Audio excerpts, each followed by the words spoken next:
बहुत कीमती जमीन है और वो सुबह उनसे मिलने आए तो उसके बाद से वो गायब है। अनर्गल भ्रामक प्रचार करेंगे, उनके खिलाफ मैं न्यायालय में जाऊंगा। यह तो केवल अभी तक हमने फिल्मों में देखा था, सुना था कि किसी मंत्री या नेता के खिलाफ बोलने पर नेताजी उस व्यक्ति को गायब करवा देते हैं।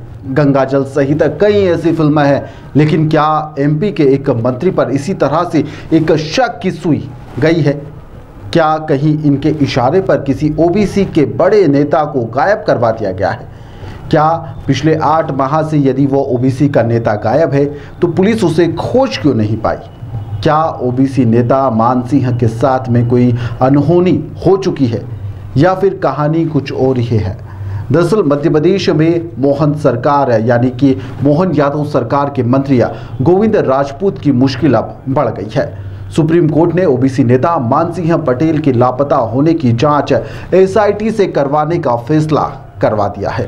सुप्रीम कोर्ट ने मध्य प्रदेश के डीजीपी का विशेष जांच दल यानी कि एसआईटी गठित कर इस मामले में जांच करने के आदेश दिए हैं। एसआईटी मान सिंह पटेल के लापता होने के मामले में मंत्री राजपूत और उनके करीबियों की भूमिका पर जांच करेगी, यानी कि यहां मंत्री जी से भी सवाल हो सकते हैं।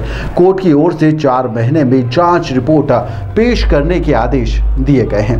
दरअसल अब आपको सिलसिलेवार रूप से बताते हैं कि आखिर कौन से नेता गायब हुए हैं और इसके बाद में शक की सुई आखिर मंत्री राजपूत पर कैसे पहुंच जाती है। दरअसल ओबीसी के नेता हैं मान सिंह पटेल, जो कि सागर जिले के रहने वाले हैं। वहां पर उनकी एक जमीन थी जिस पर कब्जा करने का आरोप मंत्री गोविंद सिंह राजपूत पर लगा है। वर्तमान में भी जमीन पर कब्जा मंत्री राजपूत का ही वहां पर बताया जाता है। इसको लेकर मान सिंह पटेल ने 2016 में एक शिकायत दर्ज करवाई थी। सिटी मजिस्ट्रेट राजस्व विभाग संबंधित अन्य थानों में इसकी शिकायत दर्ज करवाई गई थी। पटेल ने यहां पर मंत्री राजपूत से अपनी जान का खतरा भी बताया था और इसके बाद से एकाएक कर यहाँ पर मान सिंह पटेल अचानक से लापता हो जाते हैं। उन्हें पुलिस अभी तक तलाश नहीं पाई है। इसी को लेकर अब पीड़ित परिवार सुप्रीम कोर्ट पहुंच जाता है। सुप्रीम कोर्ट का दरवाजा खटखटाया जाता है, जहां पर ओबीसी महासभा और पीड़ित परिवार की ओर से एक याचिका दायर की जाती है, जिस पर सुप्रीम कोर्ट के जस्टिस सूर्यकांत और उज्ज्वल भुइया के द्वारा यहां पर बेंच उनकी सुनवाई करती है। इसके बाद में बेंच ने यहां पर मध्य प्रदेश के डीजीपी को विशेष जांच दल यानी कि एसआईटी गठित करने के आदेश दे दिए हैं। साथ ही निर्देश दिए गए हैं कि एसआईटी का जो नेतृत्व है वह पुलिस के महानिदेशक रैंक के अधिकारी के द्वारा किया जाना चाहिए। एसआईटी में एक एसपी और एक अतिरिक्त एसपी रैंक का अधिकारी शामिल होना चाहिए और एसआईटी में शामिल यह तीनों लोग इस पूरे मामले की जांच करेंगे। तीनों अधिकारी जो होना चाहिए वह एमपी कैडर के आईपीएस अफसर होना चाहिए। साथ ही मूल रूप से मध्य प्रदेश के नहीं होना चाहिए, ताकि जांच इससे प्रभावित भी हो सकती है। एसआईटी मामले में जांच कर 4 महीने के अंदर अपनी रिपोर्ट सुप्रीम कोर्ट में पेश उन्हें करनी होगी। पूरे मामले को लेकर मंत्री गोविंद राजपूत ने कोर्ट के फैसले का स्वागत किया। उन्होंने कहा है कि इससे दूध का दूध और पानी का पानी हो जाएगा। क्या कुछ उन्होंने कहा है वह भी सुनिए।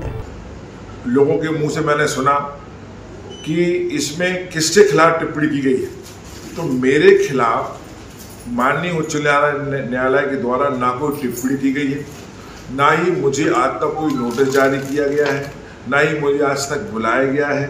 मेरे राजनीतिक षड्यंत्रकारियों द्वारा, विरोधियों द्वारा जो भी षड्यंत्र रचा गया था, न्यायालय से मुझे पूरा उसमें न्याय मिला है।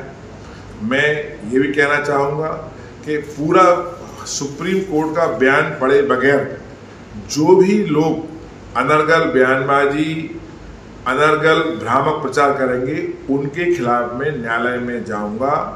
संभव हुआ नहीं माने तो उनके खिलाफ मानहानि का केस भी दायर करूंगा। इस मामले को लेकर दिग्विजय सिंह ने भी मंत्री राजपूत पर निशाना साधा है। उन्होंने कोर्ट के फैसले का स्वागत किया है। उन्होंने कहा है कि इससे सच्चाई सामने आ जाएगी। मंत्री जी के परिवार ने उस कुशवाहा समाज की जमीन हड़पने के लिए पूरा षड्यंत्र किया। बहुत कीमती जमीन है और वो सुबह उनसे मिलने आए तो उसके बाद से वो गायब है।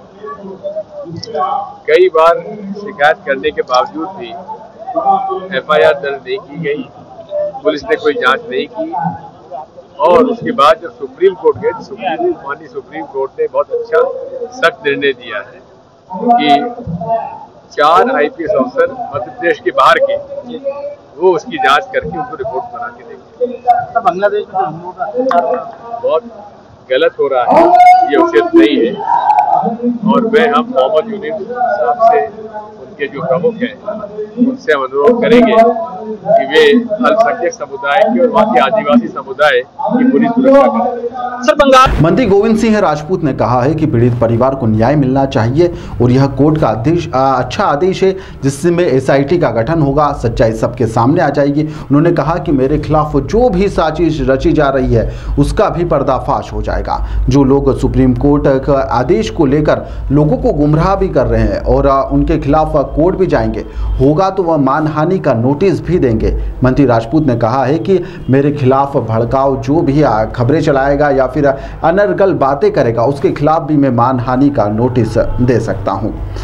फिलहाल इस खबर को लेकर इतना ही, लेकिन इस मामले को लेकर कहीं ना कहीं एक राजनीतिक हलचल मध्य प्रदेश में फिर से तेज हो गई है और उनके खिलाफ बयानबाजी भी लगातार विपक्ष के द्वारा सामने भी आ रही है। फिलहाल SIT की टीम 4 माह में अपनी रिपोर्ट पेश करेगी और उसके बाद ही साफ हो पाएगा कि आखिर मंत्री इसमें दोषी है या फिर नहीं।